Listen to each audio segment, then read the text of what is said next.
I'm Robin Amlôt of IBS Intelligence. You're listening to the IBS iViews podcast. With me is Raju Daryani, who is the business head and EVP Intellect Digital Core from Intellect Design Arena.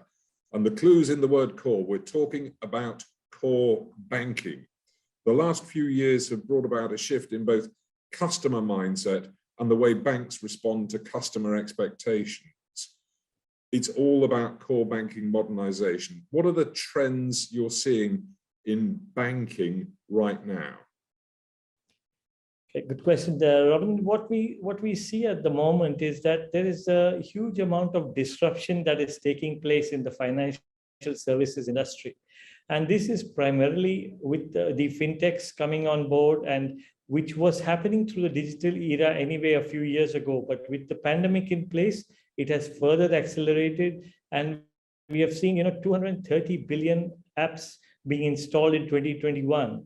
And just to talk about the volume of payments which are not going through regular sources, we are talking of on a particular day, which happens to be February 22nd, we saw in a particular app to 13 million INR of payments through a mobile app, a single mobile app. So this is what we are seeing as trends, and what we see is that customers want to be able to be serviced in a very contextual and hyper-personalized manner. So these are the couple of things we are seeing happening in the industry. Well, what does this actually mean for banks then? What is their role in this new reality, and how do they engage with fintechs who are effectively taking business away from them? Absolutely. So that's the dilemma that they are facing, right? I mean, you've got these fintechs who are nimble and really coming up as quickly and evolving with the digitalization that's taking place. And the thought is, how do banks really work with them? Do they compete with them? Do they become fintechs themselves? Or do they collaborate and try to embrace them? So our view of the world is that the banks have a special place in this particular segment of financial industry. And if they are able to collaborate with the fintechs and embrace and be able to bring them and provide the services to their customers through them as the core platform, that would be what we see is the best use from the bank's perspective. This means a change in that core banking platform, though. It's got to be more open, more up to date. There's a word I want to bring into the conversation, and I'm not quite sure what it really means, so I'd like you to explain it to me. Composability. What are we talking about when we talk about composability? Absolutely. So composability, what we are seeing is that because the way the banks are, they have legacy core at the moment, some of them. Now, how do we move from that to the factor of being digital? And that cannot happen in some of the larger banks, cannot happen overnight. So if you're talking about a 12-18 month cycle to be able to replace that particular core, that is a huge amount of time, and by the time the market's moved on. So that's one area of the factors. So composability means that the core that is being offered can be used in parts which are required to be positioned at that point in time. So therefore, each of these components are API driven. They basically are microservices based, and only then can you be able to go buy components and be able to replace where the pain points are, embrace digital banking, and be able to also provide a third-party interfaces. So you're bringing in the ecosystem of the wider world, trying to bring that in a much easier and a more, I would say, low coding platform mechanism, where people are given the API, they're able to test it, they're able to send in transactions without having to do a huge amount of coding work or this kind of, the testing that goes along with it. So that's the composability part that is very critical from what we see.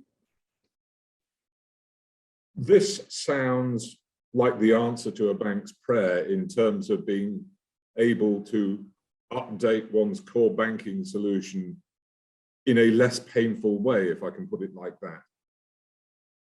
Why aren't people rushing to embrace this solution?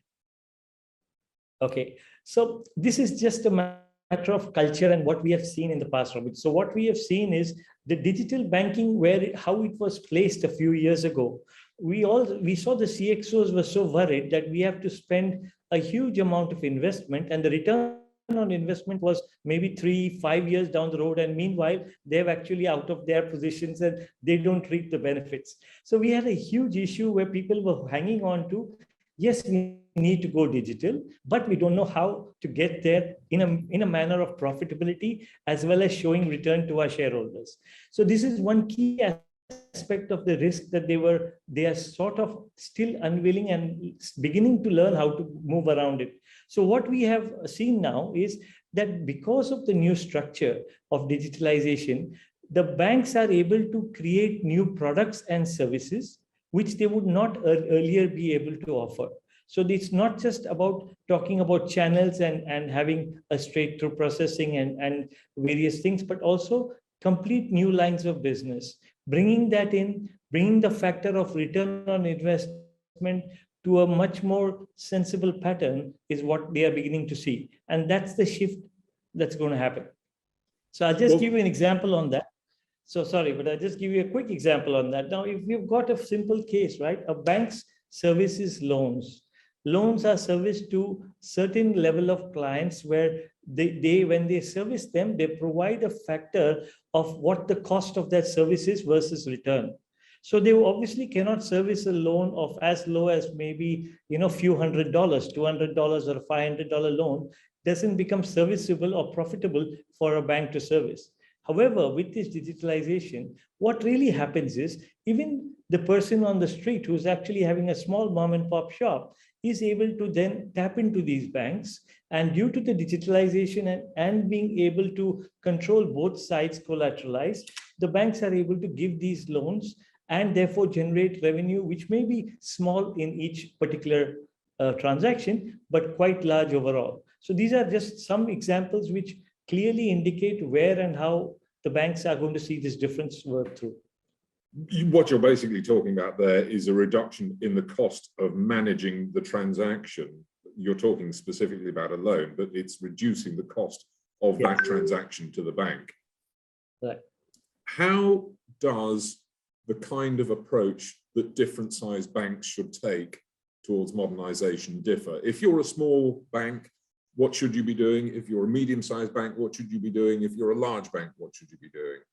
So essentially what we see is for small and medium-sized banks, we recommend that they revisit and look at the core in one go, basically allowing them to replace that and be able to do the entire digitalization and be able to have open APIs, bring in the ecosystem and connect to the larger players very easily. Therefore, opening up an entire ecosystem which would not be available to them.